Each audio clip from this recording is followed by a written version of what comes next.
Olá, meus amigos, meus amados irmãos, como vocês estão? Uma semana distantes, na verdade.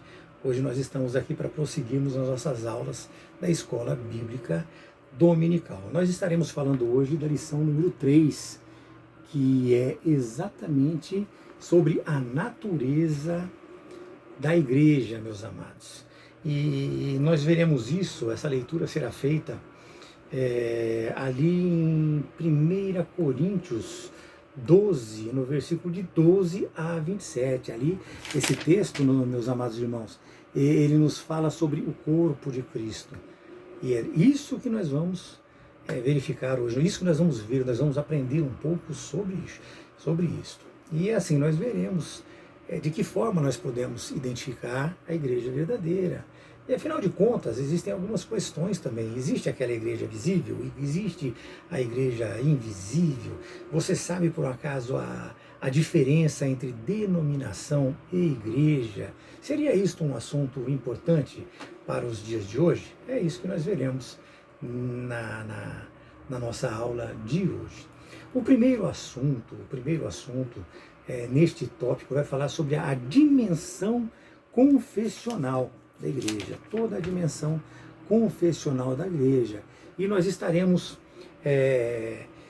aprendendo hoje que é fundamentada a igreja na palavra de Deus. Ela tem que ser fundamentada na palavra de Deus. Existem, inclusive, dois pilares que estabelecem esta relação, para que você saiba se é uma igreja de Deus ou não. O primeiro destes está lá em João 1:1. João capítulo 1, no seu versículo 1. No princípio ele era o verbo, e o verbo estava com Deus, e o verbo era Deus. Dessa maneira, nos versículos seguintes, nós vamos ver que tudo foi feito por ele, para ele, e que sem ele nada teria sido feito, meus irmãos. No versículo 14, diz inclusive que ele se fez carne e habitou entre nós, ou seja, uma igreja que não tem Cristo como regra de fé e prática, não é uma igreja verdadeira, infelizmente não é uma igreja verdadeira. É somente Cristo e mais ninguém. Nada pode ser posto como parte de igualdade com Cristo e nada também pode ser agregado ou tirado da sua palavra. Afinal, são os dois pilares de uma igreja verdadeira. E o difícil de tudo isso é que tem muitas pessoas vivendo ilusões, vivendo igrejas falsas, igrejas que infelizmente são heréticas, é dessa maneira. Então, nós já sabemos aqui que o segundo pilar é a sua palavra, sendo, portanto, as Escrituras Sagradas um pilar para identificar a igreja verdadeira. Então, a Escritura Sagrada dita estas regras. Acrescento ainda que a maneira como se lê, a maneira como você entende a Escritura vai determinar, sim, se ela é verdadeira ou se ela tem uma procedência herética. Um exemplo seria a maneira como entendemos a Cristo. Cristo foi criado? Não foi criado? Existe um único Deus, entre tantas outras coisas. Ou seja, nós precisamos entender, meus irmãos, as Escrituras da maneira correta, interpretá-la da maneira correta. Existem regras para isso. Se não obedecermos e não for dessa maneira, nós poderemos nos perder nesta relação e acabar nos tornando heréticos. Pessoas hereges que estão ali ainda achando que estão certas, vão brigar, vão lutar por isso tudo, embora cometendo erros astronômicos.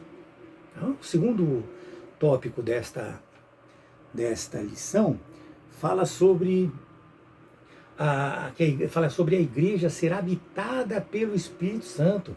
Isso significa que ela não é meramente uma associação de pessoas, não é um grupo de pessoas que se uniu ali em uma reunião social, em pessoas que querem começar a descobrir coisas. Não é dessa maneira. Ela é uma manifestação de Deus aqui na Terra. E quando isso acontece, meus amados, quando é que isso é validado? É quando o Espírito Santo ele passa a habitar na pessoa, é quando o Espírito Santo passa a habitar na igreja.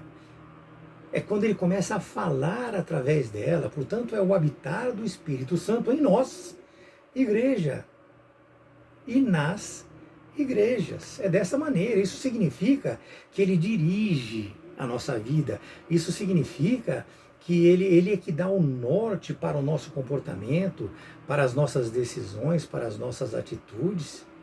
Ele é o que nos capacita para uma vida em santificação, ele nos transforma e assim nós passamos a ser a igreja de Cristo, pelo habitar e o agir do Espírito Santo. Nós só não podemos esquecer que o Espírito Santo não habita onde há pecado, onde há erro, onde há um comportamento desregrado. Ele não habita ali, ele não vai estar ali, né? É Ele quem dá as diretrizes, é Ele quem capacita você para aquilo que você faz, para aquilo que você deixa de fazer. E isto é o que te leva à salvação desejada. Lembre-se que você sozinho não consegue, eu não consigo, você não consegue. Por quê? Porque nós por nós mesmos nada podemos. A única coisa que nós podemos por nós mesmos é nos entregar para que o Espírito Santo possa agir. É abrir o nosso coração, é nos permitir viver esta relação e esta comunhão com o Espírito Santo.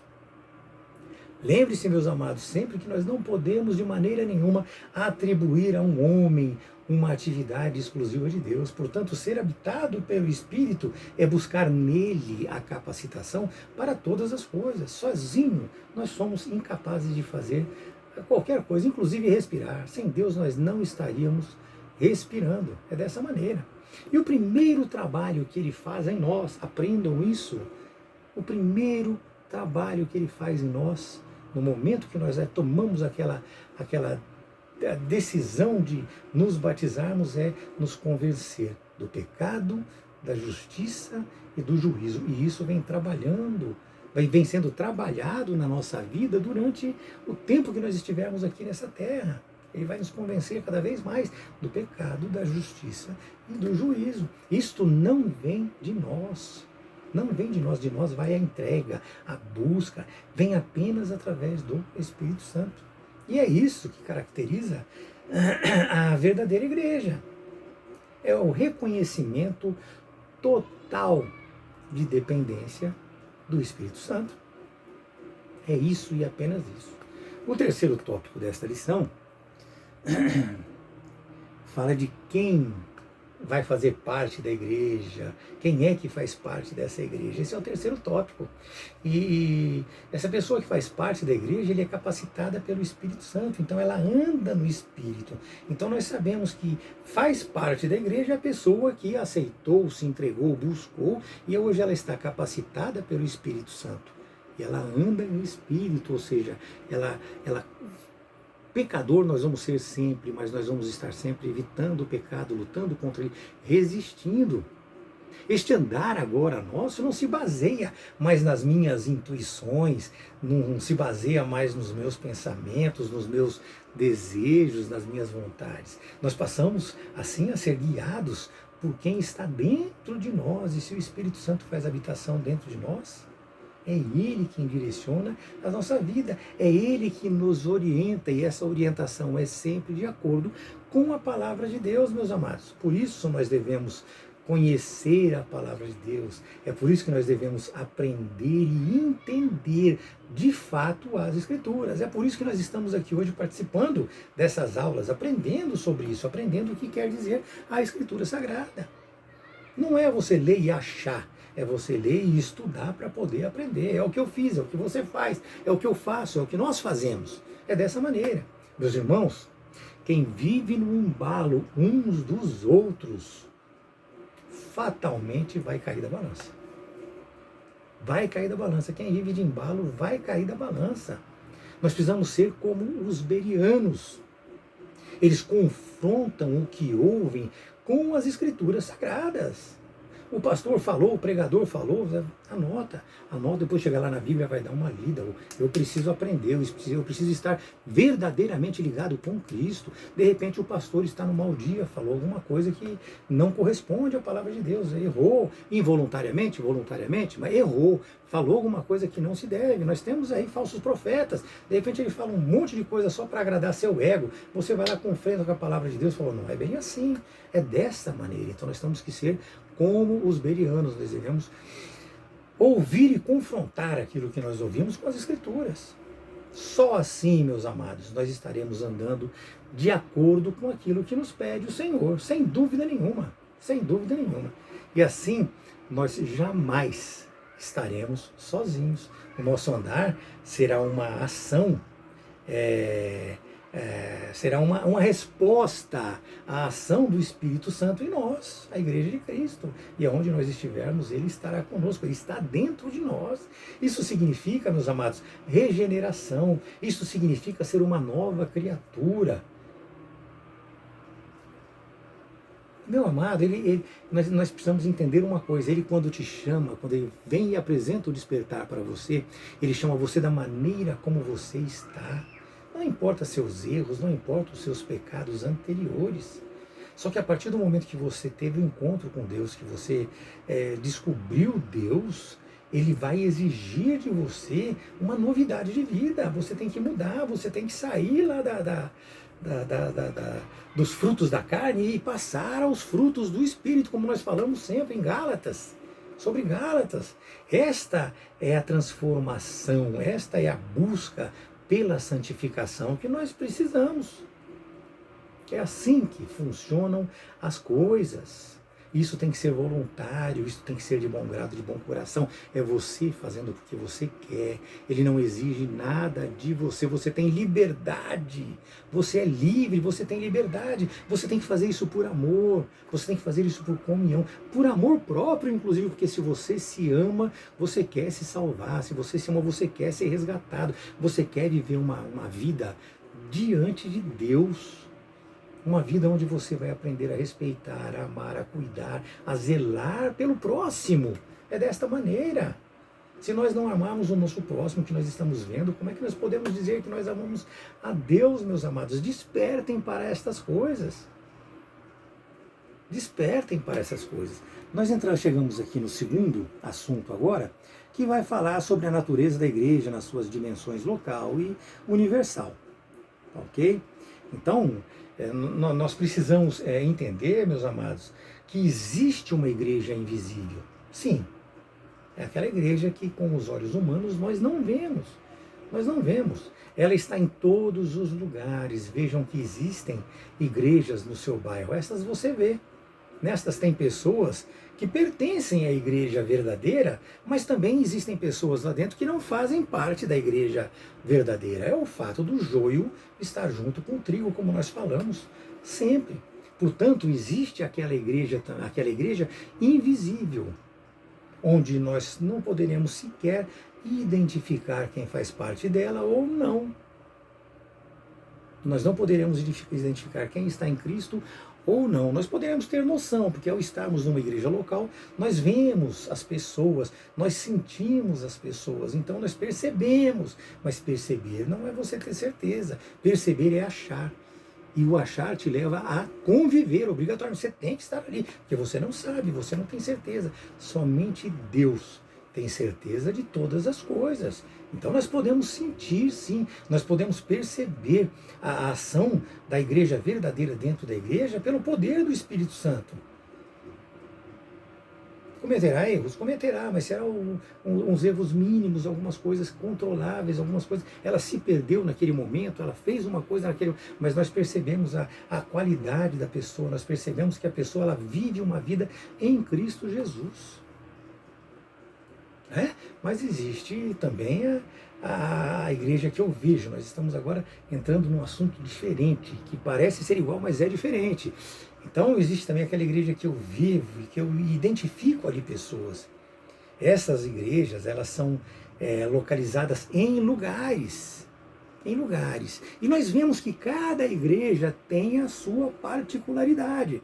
E umas eu não vou querer ir nem simplesmente pela maneira como ela se apresenta, e outras eu vou até dar acesso, mas lá eu percebo que eu não vou conseguir conviver com ela nesse sentido.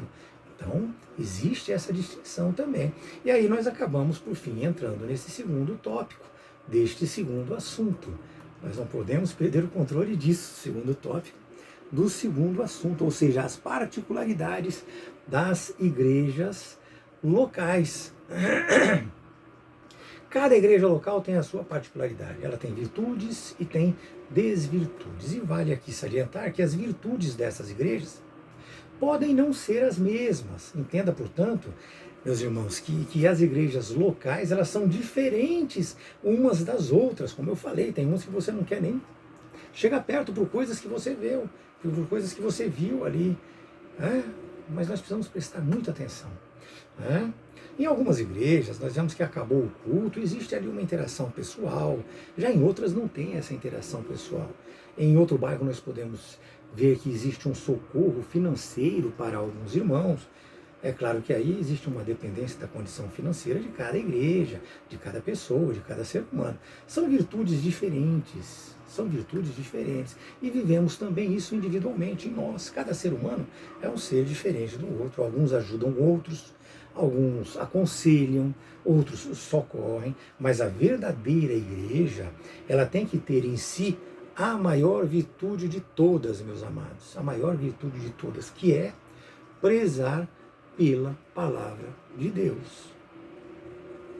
Então, quando você olhar para uma igreja, você olha a ministração, porque essa ministração ela deve ser feita com precisão, E é aí que nós vemos muitas falhas que muitas vezes não são sentidas pelas pessoas. As pessoas vão, mas por conhecer pouco a palavra de Deus, não vê a falha na ministração, na pregação, no que o pastor está falando.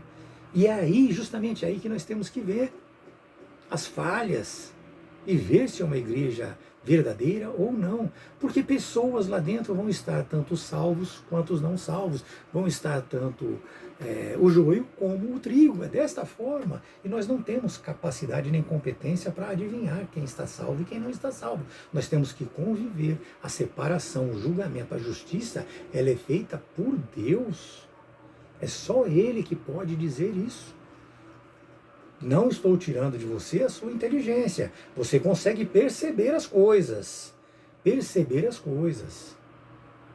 Mas para você perceber as coisas, você tem que perceber na certeza. Não é o que o seu irmão te conta, que o seu irmão te fala, que o seu irmão te disse, mas porque não, ele é tão bonzinho, ele é meu amiguinho, eu conheço ele há 40 anos, ele jamais falaria uma besteira. Meus amados, nós temos que desconfiar dessas coisas. O maligno está aí, ele cutuca a onça com vara curta mesmo. Ele leva as pessoas a cometer esse tipo de erro. Basta a pessoa deixar uma brecha aberta, vai ter influência maligna e ele vai agir de uma maneira errada. Então não se esqueçam que para você ver uma igreja, você tem que ver se a ministração está sendo feita com precisão. Muitos pastores, eles são afinadíssimos ali no púlpito, afinadíssimos, como os fariseus. Afinadíssimos, sabem tudo, conhecem a lei de fora a fora, mas na vida real, ou ali no nosso caso, aqui em meio à congregação, eles desafinam. E isso é muito feio, meus irmãos. Pronunciam o nome de Deus em vão, falam mentiras usando o nome de Deus, te convencem. A ganância, o egoísmo, o egocentrismo destrói muitas pessoas. A atitude deles, as ações dele, as palavras do púlpito são umas e na prática, no dia a dia, são outras, totalmente diferentes. Bom, mas voltando ali às virtudes e às desvirtudes, né? Nós vemos isto claramente nas 7 igrejas ali da Ásia.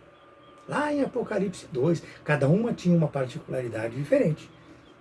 Cada uma com a sua particularidade. Tinham virtudes e desvirtudes também. E vejam que eram problemas diferentes entre elas. Uma tinha uma virtude, a outra virtude totalmente diferente.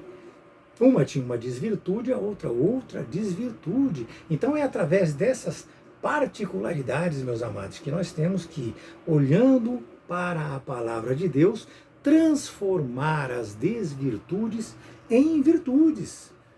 Quando aquela palavra vai às 7 igrejas da Ásia, ali é para que elas transformem essas desvirtudes em virtudes. E é isso que nós devemos fazer também. E assim eu devo entender que eu preciso olhar para a minha realidade. Eu preciso olhar para o meu mundo. E eu preciso buscar as mudanças necessárias para a minha caminhada com Cristo e em Cristo. E também levar a nossa igreja local, a sua igreja local, a isto. É desta maneira. Isso, quando nós falamos sobre isso, isso nos faz pensar sobre o quê? Sobre denominação. Temos várias denominações, mas quando nós tratamos oficialmente em denominação, nós temos os pentecostais, os neopentecostais, os tradicionais, e por aí vai. São vários, não vou citar todos para não tornar uma aula muito longa. E a denominação, ela é uma forma desta comunidade atuar. Elas focam em um ponto específico das Escrituras. E assim, ela passa a desenvolver o seu trabalho baseado neste entendimento. Ok? Baseado neste entendimento. Eu estou falando de denominações como pentecostais, neopentecostais, tradicionais e assim por aí. Tá ok? Não estou falando aqui da igreja de Jesus Cristo, Jesus Cristo é o Pai de todos, a mãe divina do Senhor, sabe? Eu não estou falando aqui de uma igreja que a pessoa fundou a igreja ali e colocou um nome.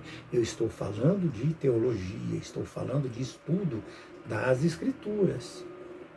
Então cada um tem a sua forma de atuar. Um exemplo disso é a Assembleia de Deus. A Assembleia de Deus, ela focou dentro das Escrituras Sagradas no avivamento, ou seja, na evidência do Espírito Santo e no falar em línguas. Já os neopentecostais, o foco está em cura e prosperidade financeira. A Universal do Reino de Deus foca o quê? Expulsão de demônios e prosperidade também financeira. Entre tantas outras pelo mundo afora, meus amados. Nós não concordamos com os neopentecostais? Não concordamos. Mas existirão ali pessoas que serão salvas? Claro que sim. É claro que sim. Tem pessoas que estão ali verdadeiramente dedicadas ao Evangelho de Deus. Então nós não podemos fazer separação entre pessoas. O que nós podemos fazer tem distinção entre igrejas. E existem várias igrejas pelo mundo afora, ou seja, são igrejas tratando de pontos específicos. Uma igreja busca isso, a outra faz aquilo, a outra faz aquilo.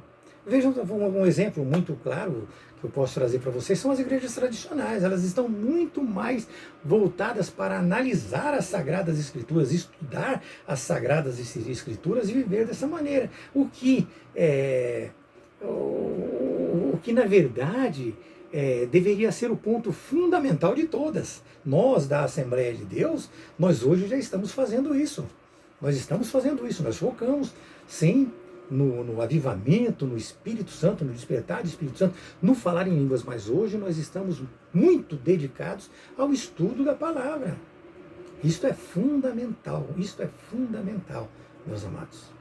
O terceiro tópico fala sobre a igreja e a sua dimensão comunitária. E aqui nós vamos falar sobre uma igreja una, uma igreja única, né?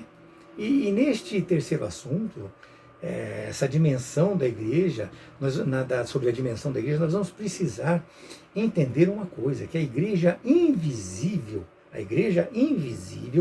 ela não se separa. Por quê? Ela faz parte de um só corpo. Está interligada pelo seu propósito e pela sua unidade no cumprimento das Sagradas Escrituras. Então ela não se separa, ela é guiada, dirigida pelas Sagradas Escrituras, por Cristo, pelo amor de Cristo, por essa comunhão. Já a igreja local, ela pode sim se separar. Nós precisamos ficar atentos. A igreja universal não se separa nunca. Como nós lemos no texto, um só corpo, um só espírito, que nós não lemos, mas está aqui. 1 Coríntios 12, de 12 a 27. Então, essa invisível não se separa nunca, em hipótese alguma. Porque ela tem uma base, ela tem uma estrutura. Ela está forjada no alicerce que é Jesus. E a local, sim, ela se separa. Quando um líder humano pensa de uma forma diferente do outro, existe aí uma divergência. Essa divergência pode ser teológica. E quando é uma divergência teológica, existe sim alguma coisa aceitável, porque pode ali estar havendo um comprometimento do corpo, porque ela pode estar ali cometendo alguma heresia. Então um grupo percebeu que existe uma heresia, vai conversar com o pastor reluta e aí aquele grupo se separa. Então é até entendível essa separação e aceitável. Eu não vou conviver com heresia, claro, não há como conviver com heresia, porque vai haver o comprometimento do corpo de Cristo. E também pode acontecer, ou ocorrer, meus amados, desacordos humanos. Seres humanos, pastores, presbíteros, diáconos, membros, guiados pelo egocentrismo, pela ambição individual, que não seja só individual, mas um coletivo da parte do corpo. Um exemplo, uma parte da igreja quer viver da maneira como eles querem. Então eles querem se separar para poder ter mais liberdade humana, não liberdade espiritual, porque essa nós temos e nós vivemos ela, mas ele quer ter mais liberdade humana. Então o que acontece? Eles se separam. Agora que fique bem claro para vocês que a Igreja Universal, ela pode ser separada pela maneira de interpretação das Escrituras. Então existe o calvinismo, existe o arminianismo, e ficaria muito extenso para nós falarmos. Mas nada, essas diferenças não levam a igreja à perdição. Ninguém está sendo herético, ninguém está cometendo heresia. Então a Igreja Universal pode sim se separar neste entendimento, nesta interpretação. Olha só, interpretação. Agora, na sua essência, ela é inseparável. Ela não quebra de maneira nenhuma.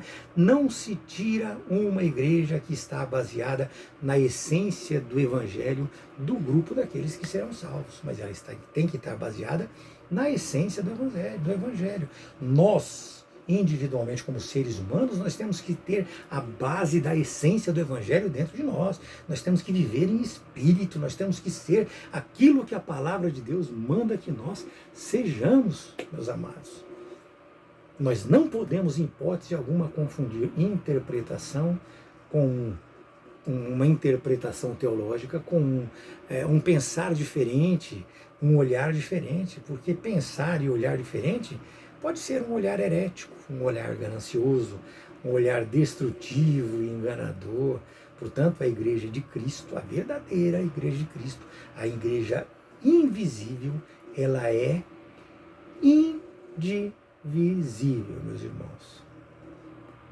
Se separam apenas as igrejas visíveis, aquelas igrejas locais. Um exemplo, não vai acontecer de maneira nenhuma, mas eu me desentendi com o pastor Gilson, eu entendo de um jeito, ele de outro. Opa, pastor, eu vou montar minha igrejinha ali no quarteirão de baixo. Isso aí é dividir a igreja. Me desentendi com ele por um motivo ou outro, sabe? Vou montar minha igrejinha ali embaixo, eu vou lá e monto. Nossa, eu estou cometendo um pecado absurdo, meus amados. Um pecado absurdo, não façam isso nunca, não permita que isso passe pela cabeça de vocês. Eu estou aqui falando isso de uma maneira para que vocês entendam a nossa aula de hoje, mas não permitam que isso passe pela sua cabeça. Aprenda que enquanto você está vivendo numa igreja que verdadeiramente vive a essência das Escrituras Sagradas, a essência de Cristo, você tem que estar ali. E como servo de Deus, ninguém manda mais do que ninguém. Às vezes um conhece um pouco mais do que o outro e é usado. Eu estou sendo usado para poder trazer uma ministração de aula para vocês. O nosso pastor Gilson, ele é utilizado, ele é usado para poder pregar o Evangelho e ministrar aulas também. Nós temos o nosso culto de doutrina. Como perdem as pessoas? A maneira correta de se dar, de fazer uma pregação é a que ele faz na quarta-feira, meus amados. Ele vai trazendo ali, ó, linha por linha, no meu entender, é claro, né? Ele vai trazendo ali, ó, versículo por versículo, e ele explica o versículo. Você evita de ter que ir na Bíblia depois para ler o versículo que aquele pastor estava falando. Não, ele lê o versículo e te orienta. Eu, quando falo para os irmãos, eu falo o versículo e oriento. É desta maneira. Nós trazemos o esclarecimento ali na hora. Que se nós cometermos o erro, cometemos ali na hora, naquele momento, e já podemos ser corrigidos ali na hora. Não é vergonha você cometer um erro. Vergonha é você não corrigir aquele erro na hora. Aí é vergonha. Você deixa para depois esquece, passa batido, todo mundo ficou informado de uma maneira errada. Portanto, não se esqueçam, a Igreja de Cristo, ela é indivisível, enquanto a igreja local, ela é divisível, por culpa dos humanos, dos seres humanos, das pessoas, da ganância, da ambição. É desta maneira que funciona. Então, no segundo tópico do terceiro assunto, vamos vir aqui no segundo tópico do terceiro assunto, meus amados. Aqui se fala sobre a unidade da igreja. Né? A unidade da igreja. Paulo, quando ele fala a igreja de Filipos, ali ele fala o que ele escreve para eles e fala que eles devem completar o gozo dele. Será que Paulo estava ali incompleto, meus irmãos? É claro que não, nós sabemos disso. Paulo ali, ele trabalha a unidade da igreja, ele trabalha a unidade. Filipenses 2, no versículo 2, fala assim: completai a minha alegria, ou o meu gozo, de modo que penseis a mesma coisa, tenhais o mesmo amor, sejais unidos na alma, tendo o mesmo sentimento. Aqui, meus amados, com essa leitura fica claro que ele está completo na sua pessoalidade. Ele, como igreja universal, ele está completo. Porém, ele está incompleto na pluralidade da igreja local. A igreja local não estava correspondendo. Não eram todos, é claro, não eram todos. Mas ele tem que falar como um todo. Ele fala como um todo, como nosso pastor, às vezes, quando corrige como um todo. Mas não são todos que precisam ser corrigidos. Todos vão ouvir, que sirva já de alerta, mas nem todos precisam ser corrigidos. Então ali ele fala, meus amados, buscando esse complemento dos irmãos naqueles sentimentos que ele tem, naquela relação que ele tem com Deus. Por quê? Porque alguns irmãos ali não andam em amor. Porque alguns irmãos ali, eles não andam em sinceridade, eles não andam na verdade, e assim eles não vivem como a igreja universal. E vocês já sabem, quando eu falo universal, é universal que é a igreja de Deus. Mesmo eles estando na igreja local, eles não vivem, não convivem, não vivem como uma igreja universal, uma igreja de Deus. Nós estamos participando da igreja, por quê? Nós estamos participando da igreja, mas continuamos fazendo o que nós queremos, do jeito que nós queremos, continuamos com a torpe ganância, continuamos fazendo coisas erradas, continuamos fofocando, vivendo... meus amados, é tanta coisa que é uma aula aqui, eu espero que vocês entendam como uma aula, por isso que eu tenho que falar isso, sabe? Vivendo como uma pessoa que tem ânimo doble, como diz a palavra de Deus. Uma pessoa que tem ânimo doble é uma pessoa que achou Deus, se encontrou com Deus, vive uma relação com Deus, mas não abandonou o mundo. É isso, não abandonou o mundo. E isso entristece Paulo, porque é o que entristece a gente também, porque a gente vê isso muito em todas as igrejas, em várias igrejas. Ele, como pessoa, Paulo, como pessoa, ele é imitador de Cristo, que é o que nós buscamos ser também. E quando ele fala sede meus imitadores, ele está falando de completude. Ele está falando que poderiam sim olhar para ele, para que ele, para ele como um modelo do servo de Deus que ele de fato é. Um exemplo é você perceber que a sua congregação, ela está com problemas em várias áreas. E isso com certeza vai te magoar, vai te afetar, vai te entristecer. Foi assim que ele sentiu. A igreja estava com todos esses problemas. E aí que a gente vê, nós temos que ter esse esforço, ser esforçados como Paulo. Nós devemos buscar perseverar, nós precisamos alertar esta igreja, falar sobre isso com ela, nós precisamos alertar para a correção. Sem a santificação, ninguém verá a Deus, meus amados. E nós estamos aí vivendo de que forma? De que forma? Vamos lá, né? O terceiro tópico desse terceiro assunto, ele fala sobre diversidade na unidade. Então aqui nós precisamos entender também que diversidade é o diferente vivendo na essência.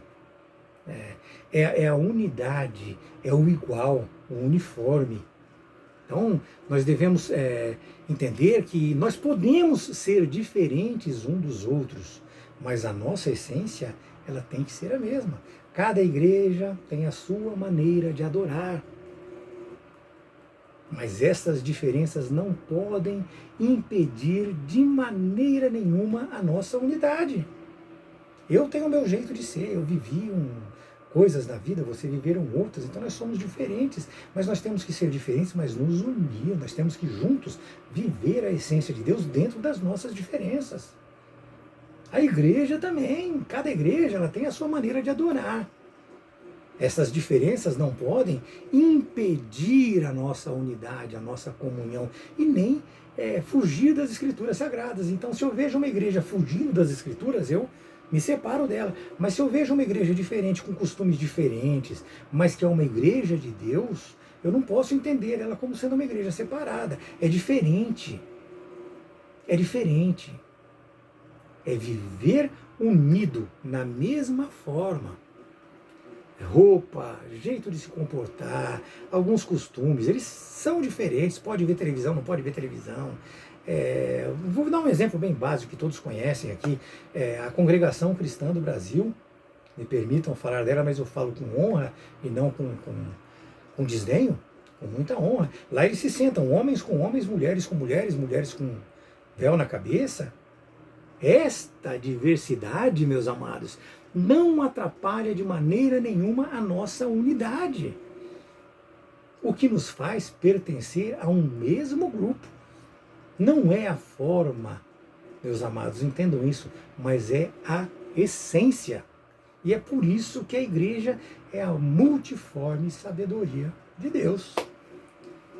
Que Deus abençoe vocês, espero que tenham entendido. Se tiverem alguma dúvida, podem perguntar aqui mesmo no YouTube, pode perguntar no meu WhatsApp, eu estou à disposição para responder qualquer questões a respeito desta aula e outras questões também, dúvidas que os irmãos estiverem aí, podem entrar no WhatsApp, fazer as perguntas, que a gente, dentro do nosso pouco conhecimento, nós passaremos as respostas para vocês. Que Deus abençoe, que vocês tenham uma semana abençoada, muita saúde, muita paz e que a misericórdia de Deus esteja sobre cada um de nós. Amém? Deus abençoe.